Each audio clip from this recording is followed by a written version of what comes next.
Hello mga kalaro, good morning. So nandito na tayo ulit sa Lotto outlet natin. Ayan.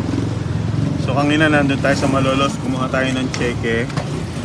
Ito po yung sample ng cheque. Yung mga meron akong group sa WhatsApp na hindi naniniwala. So ito po ay cheque ng isang sa mga players natin. 24,000 po ito. Parang